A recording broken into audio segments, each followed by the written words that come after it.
மாதம் பௌர்ணமி அன்று அடியேன் பகவத்கீதையை உபன்யாசம் கிருஷ்ணர் கோவிலில் முதல்ல செய்து வைத்தேங்க. அப்படி நான் முதலாக பகவத்கீதை உபன்யாசத்திற்கு செல்லும் சமயம் என்னோட ஃபோனில் ஒரு கமெண்ட் வந்துச்சுங்க. என்னென்னா, நான் எல்லா விஷயங்களையும் ஆன்மீக சம்மந்தப்பட்ட விஷயங்களையும் நான் கூறிக்கொண்டே இருக்கிறேன். அதை ஃபேஸ்புக்லேயும் நான் போடுறேங்க. அப்போ ஃபேஸ்புக்கில் அடியேன் மாதவிடாயின் போது பெண்கள் எதற்காக கோயிலுக்கு செல்லக்கூடாது அப்படின்னு ஒரு வீடியோ போட்டிருந்தாங்க. அந்த வீடியோவை பார்த்துட்டு ஒருத்தவர் கமெண்ட் பண்ணுறாரு. என்னன்னா, பெண்களே விஷமூச்சு காற்று இருப்பவர்கள், ஆகவே பெண்களே கோயிலுக்கு போகக்கூடாது அப்படின்னு சொல்கிறாங்க. அதை பார்த்தோன்னே நான் என்ன சொன்னேன் அப்படின்னா, உங்களை பெற்ற தாயுமா அப்படின்னு கேட்டேன். அவருக்கு கோவம் வந்துருச்சு. உடனே எனக்கு மறுபடியும் மெசேஜ் பண்ணுறாரு. என்னன்னா, நீ தான் முதல்ல கோயிலுக்கு போகக்கூடாது. என்ன, அடியேன் பகவத்கீதை உபன்யாசத்திற்கு கிளம்பி கொண்டிருக்கிறேன், முதல் உபன்யாசம், அப்போ நீ முதல்ல கோயிலுக்கு போகக்கூடாது அப்படின்னு ஒருத்தர் சொல்கிறாருங்க. ஆனால் அந்த மெசேஜை பார்த்தவொன்னே, அந்த கமெண்ட்டை பார்த்தோன்னே எனக்கு சிரிப்பு தான் வந்துச்சு. சரி, அப்படியே நான் சிரிச்சுட்டே கோயிலுக்கு போனேன். நல்லபடியாக உபன்யாசம் நடந்தது.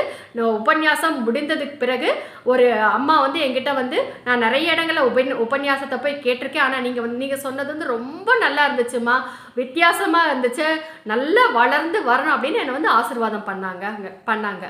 இதில் என்ன விஷயத்தை அடியேன் உங்ககிட்ட சொல்லணும் அப்படின்னு நினச்சேன்னா, இப்போ அவர் என்னை அவமானப்படுத்த நினைத்தார். அதை நான் அவமானமாக ஏற்றுக்கொண்டு இருந்தால் என்னால் போய் நல்லபடியாக உபன்யாசத்தை செய்து இருக்க முடியாது.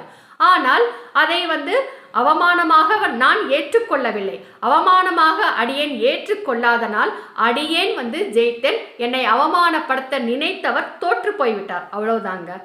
இதை அடியேன் உங்களுக்காக எதற்காக சொல்கிறேன் அப்படின்னா, யார் உங்களை அவமானப்படுத்த நினைத்தாலும் நீங்கள் அனுமதி அளித்தால் மட்டுமே உங்களை அவமானப்படுத்த முடியும். நீங்கள் அனுமதிக்காமல் உங்களை யாராலுமே அவமானப்படுத்த முடியாது. இதுதான் பகவத்கீதையில் பகவான் கிருஷ்ணர் 6வது அத்தியாயத்தில் 5வது ஸ்லோகத்தில் உனக்கு நீயே நண்பன், உனக்கு நீயே பகைவனும் ஆவாய் அப்படின்னு அர்ஜுனனுக்கு சொல்றாருங்க கிருஷ்ணர்.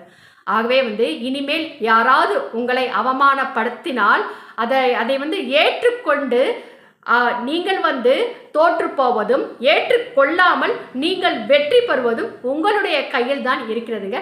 இது போன்ற பகவத்கீதை தத்துவங்களை நீங்கள் தெரிந்து கொள்ள அடியேனுடைய சேனலை சப்ஸ்கிரைப் செய்து கொள்ளுங்கள். நன்றி.